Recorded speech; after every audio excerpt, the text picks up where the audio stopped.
Hi everyone, today I am discuss about explanations due to gravity of earth। तो आप हम इसको discuss करेंगे। इससे पहले हमने यूनिवर्सल लॉ ऑफ ग्रेविटेशनल पढ़ा, न्यूटन यूनिवर्सल लॉ पढ़ा था।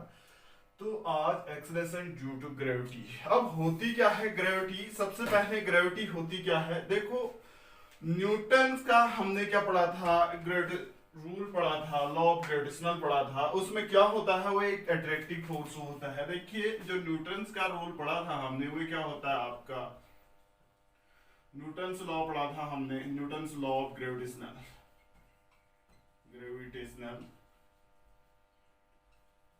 ये क्या होता है आपका, जो फोर्स होता है ये क्या होता है, इसमें अट्रैक्टिव फोर्स होता है,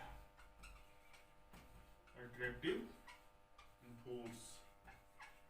देखो Newton law of gravitational force पढ़ा था, ये क्या होता है, एक अट्रैक्टिव फोर्स होता है। जो क्या होता है, दो ऑब्जेक्ट के बीच क्या होता है, जो दो ऑब्जेक्ट के बीच क्या करता है, वर्क करता है। इसे हमने क्या कहा था, ग्रेविटेशनल फोर्स कहा था। ये अट्रैक्टिव होता है। अगर इनमें से एक ऑब्जेक्ट क्या हो, आपकी अर्थ हो, इनमें से यदि हम इन ऑब्जेक्ट में से एक को अर्थ माने, एक दूसरी बॉडी है, इन ऑब्जेक्ट में से एक को अर्थ माने, तो इस अट्रैक्टिव फोर्स को क्या कहते हैं, आपको ग्रेविटी कहते हैं। देखो हमने Newton law of gravitational force पढ़ा था। दो मास बॉडी के बीच लगने वाला जो फोर्स होता है वो अट्रैक्टिव फोर्स होता है। अगर इनमें से एक बॉडी क्या मान ले, हम अर्थ मान ले, तो अर्थ और इस ऑब्जेक्ट के बीच लगने वाले अट्रैक्टिव फोर्स को हम क्या कहते हैं, ग्रेविटी कहते हैं। तो ग्रेविटी वह अट्रैक्टिव फोर्स है जिससे अर्थ किसी ऑब्जेक्ट को अपने सेंटर की ओर क्या करती है, अट्रैक्ट करती है। क्या ग्रेविटी वह अट्रैक्टिव फोर्स है जो अर्थ अपने समान किसी दूसरे ऑब्जेक्ट को अपने एक सेंटर की ओर क्या करती है, अट्रैक्ट करती है। इसी को हम कहते हैं ग्रेविटी कहते हैं। ठीक है, ग्रेविटी क्या है, एक ग्रेविटेशनल का एक स्पेशल एग्जांपल है। इसी फोर्स के कारण अगर हम क्या करते हैं, फ्रीली फॉलिंग कोई ऑब्जेक्ट है, गिरती है, फेंकते हैं, तो वह ऑब्जेक्ट हमेशा क्या आती है, अर्थ सरफेस पर आकर गिरती है। जब हम कोई ऑब्जेक्ट या फ्रीली फॉल करते हैं तो वह ऑब्जेक्ट अर्थ सरफेस पर आकर गिरती है। इसको तो हम कहते हैं ग्रेविटी। देखो एक अर्थ है, देखो Newton law of gravitational force क्या होता है, अट्रैक्टिव फोर्स होता है। ये दो मास बॉडी के बीच लगने वाला फोर्स होगा, अट्रैक्टिव फोर्स होगा। अगर इसमें से एक हम क्या लेते हैं, अर्थ लेते हैं, तो इसके बीच लगने वाला जो ग्रेविटेशनल फोर्स होता है, अट्रैक्टिव फोर्स होगा, उसे हम क्या कहेंगे, ग्रेविटी कहेंगे। ठीक है, इसके बाद आती है एक्सलेशन ड्यू टू ग्रेविटी। ये होती क्या है फिर, एक्सलेशन ड्यू टू ग्रेविटी किसे कहेंगे, हम किसे कहेंगे, देखो जब कोई ऑब्जेक्ट हम क्या करते हैं, फेंकते हैं। देखो जब कोई ऑब्जेक्ट मास बॉडी फ्रीली छोड़ी जाती है तो वह क्या होता है, आपका अर्थ के क्या ग्रेविटी के कारण क्या होती है, अर्थ की ओर, यानी जो अर्थ के ग्रेविटी, कोई वस्तु हम क्या करते हैं, फ्रीली छोड़ते हैं, तो अर्थ के ग्रेविटी के कारण ये क्या होती है, अर्थ सरफेस की ओर क्या है, गिरने लगती है। तो क्या होता है, ये गिरेगी तो इसका क्या होता है, वे इंक्रीज होने लगता है। जब हम ये गिराते हैं तो इसकी वेलोसिटी क्या होती है, इंक्रीज होने लगती है। यदि उसकी मोशन में कोई एक्सलेशन क्रिएट होता है तो उस एक्सलेशन को कहते हैं एक्सलेशन ड्यू टू ग्रेविटी। देखो अगर कोई ऑब्जेक्ट है, कोई फ्रीली बॉडी मूव हो रही है, गिर रही है इसकी ओर, तो नीचे की आने की ओर इसकी वेलोसिटी इंक्रीज होगी। तो ये बॉडी क्या होगी, इस मोशन के दौरान क्या होगी, एक्सलेट होगी ये बॉडी। इसी को हम क्या कहते हैं, एक्सलेशन ड्यू टू ग्रेविटी कहते हैं। ठीक है, अगर हम कह सकते हैं अर्थ का जो एक्सलेशन ड्यू टू ग्रेविटी, जो फ्रीली फॉलिंग है, ऑब्जेक्ट अर्थ की ओर क्या होती है, गिरती है, तो उस ऑब्जेक्ट का एक सेकंड में क्या होने वाली, एक सेकंड में इंक्रीज होने वाली वेलोसिटी, 1 सेकंड में जितनी वेलोसिटी इंक्रीज हो रही है आपकी, उसे हम क्या कहते हैं, एक्सीलरेशन ड्यू टू ग्रेविटी कहते हैं। ठीक है, यह क्या होता है, ऑब्जेक्ट के, इसे हम स्मॉल जी से क्या करते हैं, डिनोट करते हैं। इसे हम क्या करते हैं, स्मॉल जी से डिनोट करते हैं। ठीक है, स्मॉल जी से डिनोट करते हैं। तो क्या होगा, the force of gravity acting, देखो the force of gravity acting, the force of gravity acting on a body having unit mass, on a body having, कोई यूनिट मास की है, having यूनिट मास पर, having on a unit mass placed on the near, placed on over near, placed on over near the surface of the earth, near the surface of the earth, near the surface of the earth is known as acceleration due to gravity, is known as acceleration due to gravity। क्या कहा था, force of gravity acting on a body having, जैसे unit mass की body पर कोई force acting कर रहा है सरफेस के या किसके, अर्थ सरफेस के नजदीक, उसे हम कहते हैं एक्सीलरेशन ड्यू टू ग्रेविटी। या हम दूसरे वर्ड्स में कह सकते हैं acceleration is a set of in the body when freely falling under the effect of gravity. देखो दूसरे वर्ड में हम लिख सकते हैं, देखो इसके अलावा एक और डेफिनेशन लिख सकते हैं हम, क्या लिख सकते हैं, देखो other word acceleration set up,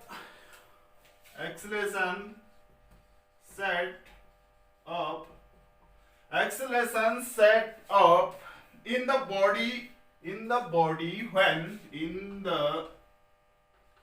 body when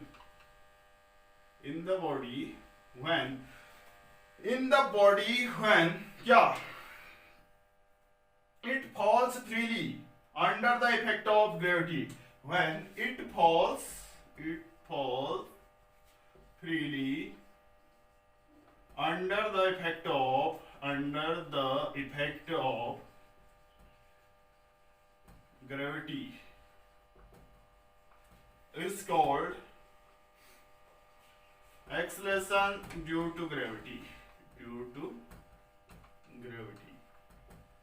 देखो अदर वर्ड्स में हम ऐसा भी लिख सकते हैं, देखो एक्सीलरेशन ऐसा सेटअप है इन द बॉडी का, व्हेन इट फॉल्स फ्रीली, गिर रही है under the effect of gravity, इसी को हम कहते हैं एक्सीलरेशन ड्यू टू ग्रेविटी। इसे हम स्मॉल जी से क्या करते हैं, डिनोट करते हैं। ठीक है, स्मॉल जी से डिनोट करते हैं। यह ऑब्जेक्ट के क्या, शेप हो गया, साइज हो गया, या शेप साइज हो गया, मास शेप हो गया, इस पर मास हो गया, इस पर डिपेंड नहीं करती है। यह ऑब्जेक्ट के, उसका साइज कैसा है, शेप कैसा है, यानी मास पर डिपेंड नहीं करता है। शेप और साइज हो गया और मास पर इंडिपेंडेंट होता है, जी से डिनोट करते हैं। यह क्या होता है, ऑब्जेक्ट के शेप साइज और मास इसी आदि पर डिपेंड नहीं करेगा। ठीक है, नहीं करता है। सपोज करो यदि किसी वस्तु का, किसी ऑब्जेक्ट का मास क्या है, हमारा m है, किसी ऑब्जेक्ट का मास m है, तो इस पर वर्क करने वाला जो फोर्स होगा, एट्रैक्टिव फोर्स होगा, वो कितना होगा आपका, ग्रेविटेशनल फोर्स, यानी ग्रेविटी के कारण जो फोर्स होगा वो कितना होगा आपका m इंटू जी। कोई बॉडी है जिसका मास m है, उसका क्या होगा आपका m इंटू जी होगा। ठीक है, ये किसके इक्वल होगा, उस ऑब्जेक्ट के वेट के इक्वल होगा। अतः हम कह सकते हैं अर्थ का जो अर्थ एक्सीलरेशन ड्यू टू ग्रेविटी है उस फोर्स के इक्वल होता है, जिस पर क्या होता है, यूनिट मास वाली कोई बॉडी होती है। यूनिट मास देखो m इज इक्वल टू क्या करते हैं हम, m इज इक्वल टू 1 रखेंगे तो f इज इक्वल टू क्या होगा, g होगा। देखो कोई यूनिट मास की बॉडी है उस पर जो एट्रैक्टिव फोर्स होगा वो एक्सेलरेशन ड्यू टू ग्रेविटी के इक्वल होगा। इसकी यूनिट क्या होगी, यहीं से हम लिख सकते हैं इसकी यूनिट क्या होगी, यूनिट क्या होती है, g की यूनिट होगी। यहां से g इज इक्वल टू क्या लिखते हैं हम, f अपॉन m लिखते हैं। इसकी हो गया आपके न्यूटन्स पर क्या, न्यूटन पर केजी, यानी मास है न्यूटन पर केजी हो गया। इसको हम कन्वर्ट करते हैं इन टर्म्स ऑफ एमकेएस के टर्म्स में, तो ये मीटर पर सेकंड स्क्वायर आता है। क्या आता है, मीटर पर सेकंड स्क्वायर। देखो इसको हम क्या लिखते हैं, न्यूटन को केजी मीटर पर सेकंड स्क्वायर अपॉन केजी है। केजी से केजी कैंसिल आए तो जी की यूनिट होती है आपकी मीटर पर सेकंड स्क्वायर, और इसका डायमेंशनल फॉर्मूला वही होगी LT माइनस 2। तो या न्यूटन पर केजी कहेंगे या मीटर पर सेकंड स्क्वायर इसका क्या होगी, यूनिट होगी। ठीक है, इसके बाद आती है एक्सेलरेशन ड्यू टू ग्रेविटी की वैल्यू हम कैसे फाइंड कर सकते हैं, क्या होते हैं अर्थ पर, या ऐसा भी पूछा जाता है relation between acceleration due to gravity and gravitational constant G, या ऐसा भी पूछा जा सकता है आपको oblique relation between acceleration due to gravity, accelerations due to gravity and gravitational force constant या gravitational constant, यानी ये स्मॉल g होता है जो हम पढ़ चुके हैं, and gravitational force constant, gravitational constant, gravitational constant जो g होता है, स्मॉल g और कैपिटल G में क्या रिलेशन होगा, तो हम इसको डिस्कस कर रहे हैं। Relation between acceleration due to gravity यानी small g and gravitational force constant capital G, या acceleration due to gravity of the earth, हम इसको फाइंड करने वाले हैं। यानी स्मॉल g और कैपिटल G में रिलेशन या स्मॉल g की वैल्यू फाइंड करते हैं। सपोज करो अर्थ का मास क्या है, सपोज अर्थ का मास, सपोज करो हमारा क्या है अर्थ मास, सपोज मास ऑफ अर्थ क्या है आपका, मास ऑफ अर्थ है आपका me, और रेडियस है इसका, रेडियस है आपका re, और रेडियस है इसका re। तो जो अर्थ का मास होता है वो अर्थ के सेंटर पर क्या होगा, कंसंट्रेट होता है। जो अर्थ का टोटल जो मास होता है अर्थ के सेंटर पर कंसंट्रेट होता है। सपोज कोई ऑब्जेक्ट जिसका मास of the object, mass of the object क्या है, स्मॉल m है। देखो हम क्या कह रहे हैं, जो अर्थ का मास होता है उसके सेंटर पर कंसंट्रेट होता है। सपोज कोई ऑब्जेक्ट है जिसका मास है m है, तो जो अर्थ सरफेस है या उससे कुछ डिस्टेंस पर ये ऑब्जेक्ट है, ठीक है, ये क्या है, अर्थ सरफेस है, अर्थ सरफेस से कुछ डिस्टेंस पर क्या है, ये अर्थ सरफेस है, अर्थ सरफेस से कुछ डिस्टेंस पर जो इसका मास me है, और ये क्या है आपका m है, अर्थ सरफेस से कुछ डिस्टेंस पर है। जबकि अर्थ की जो रेडियस होती है re होती है, re होती है, अर्थ सरफेस के कंपेयर में क्या होती है, ये अर्थ सरफेस के कंपेयर में ये ऑब्जेक्ट क्या है, बहुत नजदीक है। अर्थ सरफेस के कंपेयर में इसके रेडियस से ये ऑब्जेक्ट क्या है, बहुत नजदीक है। हम ये मान के चलेंगे कि ये क्या है आपका, ये जो ऑब्जेक्ट है मास की जो बॉडी है ये अर्थ सरफेस के सरफेस में है, यानी अर्थ के सेंटर से re डिस्टेंस पर ही होगा, अर्थ के सेंटर से re डिस्टेंस पर होगा। तो मान सकते हैं, तो ग्रेविटेशनल फोर्स कितना होगा किसके बीच, ये m है, ये क्या है आपका me है, जिसका रेडियस क्या है आपका re है, दूसरी बॉडी ये है m है, ये अर्थ सरफेस के नजदीक है, तो हम ये अर्थ सेंटर से re डिस्टेंस ही मानेंगे इसको। तो क्या लिखेंगे यहाँ पर, ग्रेविटेशनल फोर्स इन दो बॉडी के बीच में क्या होता है आपका, एक फॉर्मूला होता है F equal to G m1 m2 upon r square होता है। देखिए यहाँ पर F इक्वल टू जी, तो जी रहेगा, m1 की जगह हम क्या रखते हैं, me रख देते हैं, mass of the earth, m2 की जगह स्मॉल m रखते हैं, और r स्क्वायर मींस आपका re स्क्वायर लिखेंगे, r स्क्वायर मींस आपका ये होगा आपका re स्क्वायर। तो एक क्वेश्चन फर्स्ट आ जाती है, ठीक है, ये तो हुआ F equal to G m1 m2 upon r square, G MEM/RE²।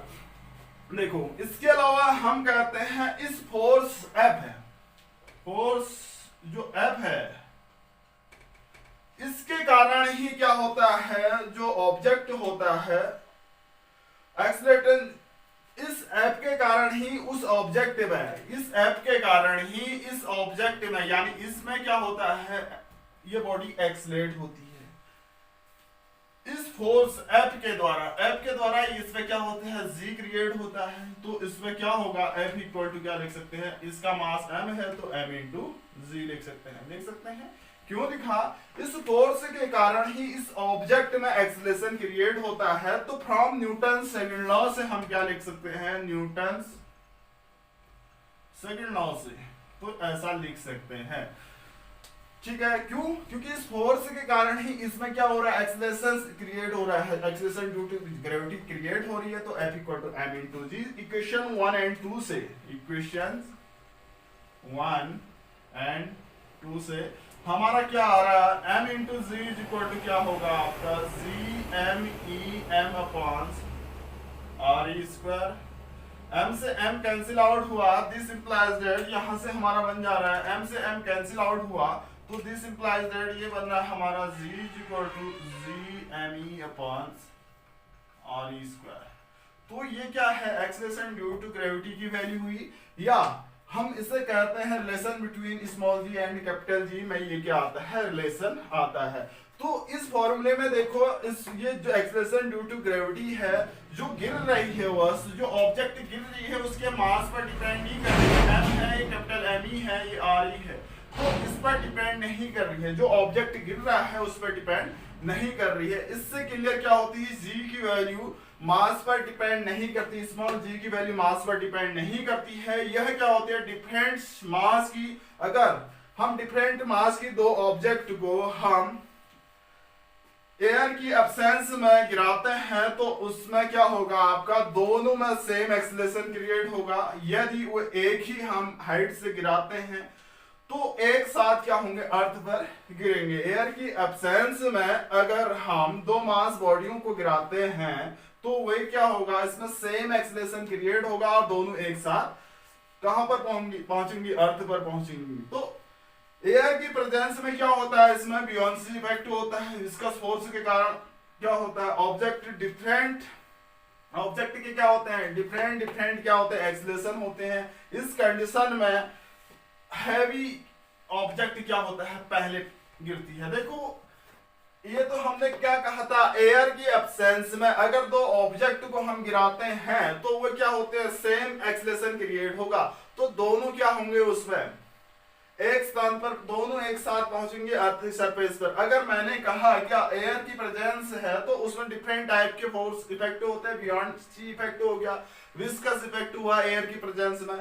तो इस टाइम जो हैवी बॉडी है वो पहले क्या होगी, अर्थ सरफेस में गिरेगी। ठीक है, तो इसके बाद हम यहां से कुछ और कैलकुलेट कर सकते हैं। देखिए यहां पर हमारा एक लेसन मिल चुका है, small G is equal to क्या आया हमारा, small G is equal to G M E upon R E square. ठीक है, यहां से हम एम ई फाइंड कर सकते हैं, mass of the earth find कर सकते हैं। Mass of the earth is equal to क्या होता है आपका, G R E square upon G R E square upon capital G. तो हम इस फॉर्मूले की हेल्प से अर्थ का मास को कैलकुलेट कर सकते हैं। देखिए कैसे कैलकुलेट कर सकते हैं, कितना होता है अर्थ का मास। देखो स्मॉल जी की वैल्यू जो होती है हम जानते हैं, ये होता है स्मॉल जी की वैल्यू होती है 9.8 मीटर पर सेकंड स्क्वायर। स्मॉल जी की वैल्यू होती है हमें 9.8 मीटर पर सेकंड स्क्वायर। जो रेडियस ऑफ द अर्थ होता है आपका ये 6.अप्रोक्स लिख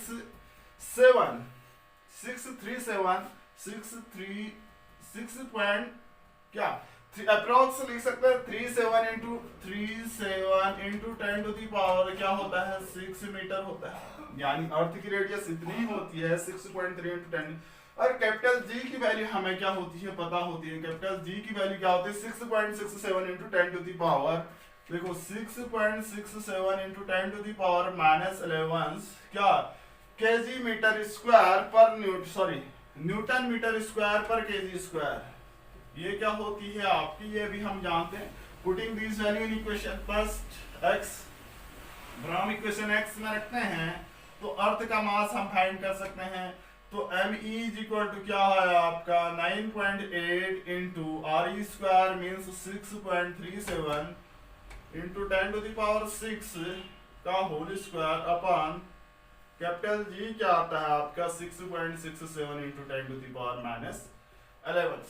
ठीक है, अगर हम इसको क्या करते हैं कैलकुलेट करते हैं, ये अप्रोक्स आता है आपका 6 into 10 to the power 6 into 10 to the power क्या 24 केजी। तो इतना क्या होता है इस अर्थ का मास होता है 6 into 10 to the power 24 KG. ये क्या होता है अप्रोक्स इतना क्या होता है आपका इसका मास होता है, किसका, अर्थ का मास। किससे फाइंड किया हमने, इस जी के फॉर्मूले की हेल्प से फाइंड किए। एक्सीलरेशन ड्यू टू ग्रेविटी की हेल्प से हम क्या कर सकते हैं अर्थ का मास कैलकुलेट कर सकते हैं। ऐसी डेंसिटी भी कैलकुलेट कर सकते हैं। किसकी डेंसिटी कैलकुलेट कर सकते हैं, देखिए डेंसिटी भी कैलकुलेट कर सकते हैं, ये तो नोट कर दिया होगा। डेंसिटी इज इक्वल टू क्या होता है आपका मास अपन वॉल्यूम होता है। Density is equal to mass upon volume. हम एक फॉर्मूला जानते हैं, density is equal to mass upon volume. देखो हम क्या फाइंड कर रहे हैं, अर्थ की डेंसिटी फाइंड कर रहे हैं, जिसे हम डी से क्या कर रहे हैं डिनोट कर सकते हैं, रो से डिनोट करते हैं। तो यहां क्या होगा, हमें क्या चाहिए, मास इज इक्वल टू क्या होता है आपका, मास इज इक्वल टू क्या होता है volume into density. Volume into density होता है। देखो मास क्या है, अर्थ का मास एम ई है, वॉल्यूम क्या है यानी एक स्क्वायर है तो 4/3 पाई आर क्यूब, यानी आर ई क्यूब क्या होगा अर्थ का वॉल्यूम होगा, इंटू डेंसिटी हम रो से डिनोट करते हैं। तो यहाँ पर हम कुछ देर पहले हम फाइंड कर चुके हैं, मास फाइंड कर चुके हैं। क्या आता है मास, तो हम फाइंड कर चुके हैं m equal to 6 into 10 to the power 24 KG. R E क्या होती है आपकी 6.37 into 10 to the power 8 metre. ये क्या होता है इसका आर ई भी हम फाइंड कर चुके हैं। आर ई कितना होता है 6.37 into 10 to the power 6 metre, sorry ये क्या होगा अप्रोक्स 6 मीटर होगा। इसके अलावा g की वैल्यू हम जानते हैं, g की वैल्यू जानते हैं तो क्या होगा स्मॉल g क्या होती है 9.8 मीटर पर सेकंड स्क्वायर होती है। तो यहां से हम रो फाइंड कर सकते हैं। रो इज इक्वल टू क्या होगा, रो इज इक्वल टू क्या लिख सकते हैं, देखो मास क्या होता है जी आर ई स्क्वायर। देखो मास ऐसे भी लिख सकते हैं G R E square upon capital G लिख दिया है, इज इक्वल टू क्या हो जाएगा आपका 4/3 पाई आर ई, 4/3 पाई आर ई क्यूब होगा 4/3 पाई आर क्यूब इंटू रो। इससे पूरा ये are E square cancel out होगा। तो यहां से रो इज इक्वल टू क्या है आपका, this implies that rho is equal to एक क्रॉस मल्टीप्लाई करेंगे 3g अपॉन क्या 3g upon 4 pi R E G, 4 pi R E into ji.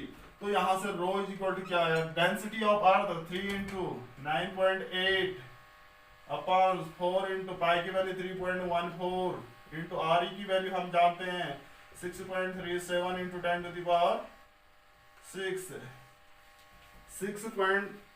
To the power 6। इसके अलावा इस कैपिटल जी की वैल्यू हम जानते हैं 6.67 इंटू 10 टू द पावर -11। तो इसको हम कैलकुलेट करते हैं तो ये अप्रोक्स आपका मिलता है 5.5 into 10 to the power 3, 5.5 into 10 to the power 3 KG per metre cube. ये कितना क्या होगा आपका अर्थ का अर्थ की डेंसिटी होगी। तो हम स्मॉल जी की हेल्प से क्या फाइंड कर सकते हैं, अर्थ का मास फाइंड कर सकते हैं, किसी ऑब्जेक्ट का मास फाइंड कर सकते हैं और किसी ऑब्जेक्ट की डेंसिटी फाइंड कर